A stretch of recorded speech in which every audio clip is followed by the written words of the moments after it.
Welcome back to another episode of the Phoenix Truth Rising Show, where Spaceman 2.0 is going to read to you from the Phoenix Journals. This one's from Here to Armageddon, Part 7. We're resuming from here. Annihilate your planet. This is what the elites want to do, but they can't because they won't be able to through cosmic law. But let me just read on and get through this segment, Part 7, Chapter 4 of From Here to Armageddon. If you'd like to get a copy of this book, I'll leave a description down below on how you can do that. Unfortunately, shipping costs are a little bit much, but they do decrease if you order more than one journal. Okay, with that being said, annihilate your planet. You, as mortals, can only understand that which your fellow man can understand. Your job is basically to save yourselves from yourselves, and we are commissioned to bring you assistance.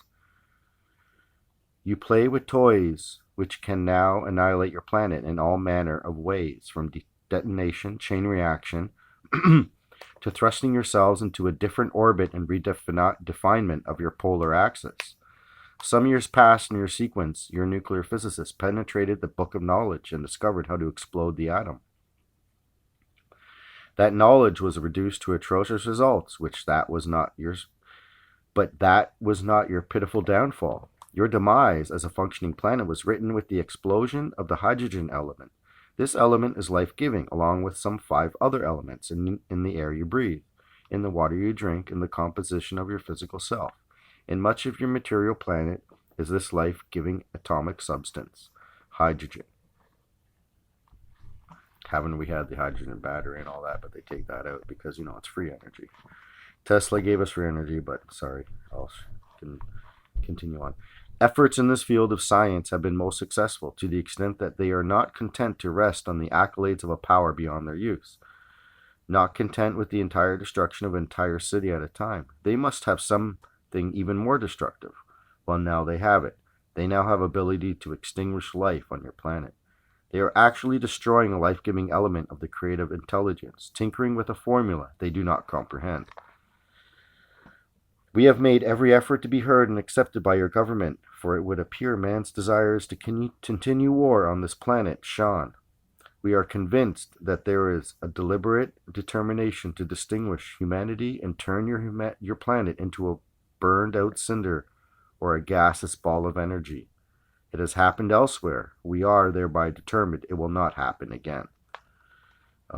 Maybe the movie Matrix, you go see that and you see how they show the planet after whatever AI, but it's really these freaking Khazarian barbarian Zionist elites taking over. They want to destroy every living thing on the planet that's of God because they think they're God. It's just despicable. Anyway, sorry, I'll continue on. This part is called Contact Late, since late 1940s. Our missions are peaceful and have been since early input in your late 1940s and early 50s. We have maintained this contact from that calendar timing. The governments on your planet have conceded that we are of a higher intelligence. They must also concede that we are of a higher authority. We do not need enter your buildings to know what is going forth. We further have the formula that they would like to use. It is not intended for use in destruction. We are now granted intervention in some categories of experimentation. You're most critically in constant danger. You are such a tiny portion of the universe that you cannot perceive that which you do. Okay, so when they say they are granted intervention because of the universal law in some categories of experimentation, they're talking about especially when they're doing atomic missile experiments and atom bomb experiments, and they stop the silos from happening. They stop the missiles from taking off. Basically, you can look it up. There's been many attempts and they've been stopped. For some reason, the electronics in their missile silos has stopped. So I'll continue on. Sorry for that. There are countless wondrous worlds that are in the universe. It's countless, for they are continuous in change and formation. Your sun, as you call it, is but one of the smaller stars in the heavens. So far distant are many of the stars of even your own specific universe that their light takes some 300,000 years to come to you.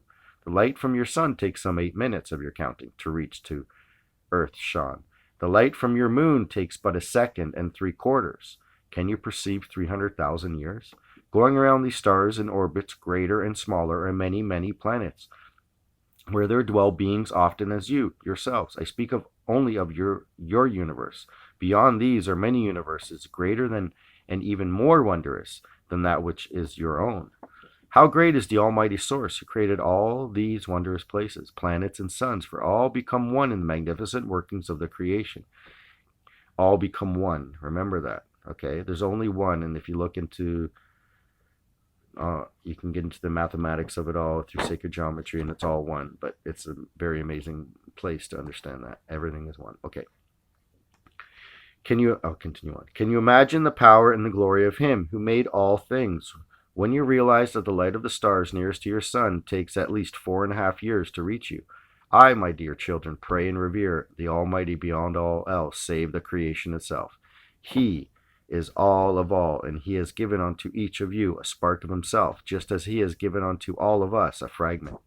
How magnificent and how wonderful, how desirable it is that you should make this spark that He has given to you and evolve to such a wondrous extent that it can eventually be taken again onto the eternal light, cycled back once again onto itself. So again, they say like God gave you a spark, to evolve, and this spark is like the spark of life to ignite your candle, the candle flame, the flame of life, and I'll get back into that through the Christos Kabbalah later on when I enter that into the teachings. But for now, you need to know this. This is the Phoenix Journals, and I'm just here to relay the truth to you. And a little bit of my own insight of how I understand the spark. Because we all have a spark within us, but we have to ignite it with the Spirit of God, which is really the Christ consciousness. And onto that, you will attain further consciousness to understand Christ consciousness and cosmic consciousness eventually. Hopefully, we need to come on to our oneness with God. Okay, so having said that, how magnificent and how wonderful, how desirable it is that you should make this spark that He has given to you evolve to such a wondrous extent that it can eventually be taken again onto that eternal light, cycled back once again onto itself. Your sun, as you know it, is of a credible energy mass of a great power, and the electricity which comes forth from it is very great. The rays that come to you could be most injurious, but the Almighty surrounded your planet with a wonderful envelope which you call the atmosphere, so that the dangerous rays could not pass through. I would like to describe it as a birthing process in which you would now find yourselves involved. Let us say the world fetus is growing onto birthing. The surrounding container walls have thinned. The uterine structure is stressed to bursting. The cervix is thinned and effacing. You are no longer resting in security and safety. Further, you have just about used up all the available life-sustaining substances within your container. The birthing is at hand. The next segment, I don't know if I'll get through it all, but man must choose between light and dark.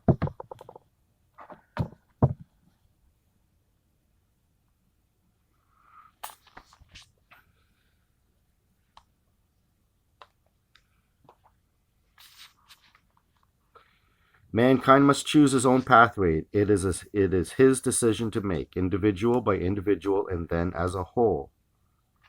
We will either join the Christ forces or the dark forces. There is no in between.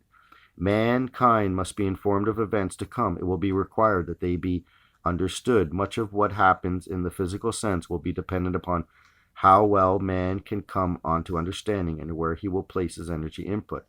It is apparent at this moment that most is moving onto the dark recesses. That, however, can be changed most quickly and much relief brought to bear. The tremendous battle is for the minds of men on earth.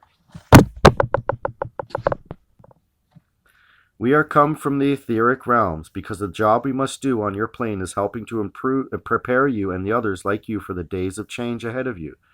This tie must remain, and it must be ever strengthened. We of space are bound to no one but the Christ, our Lord, commander of all light, wisdom, and love.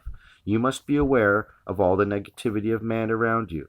Now you must be aware of that negation which is being released through the fourth dimension. which will burst forth to confound and confront the mind and body of man upon the third dimension. The masses are not prepared for this in any measure. It will rest upon your shoulders to bring as much understanding as is possible to those who know, who will be stricken with panic and terror.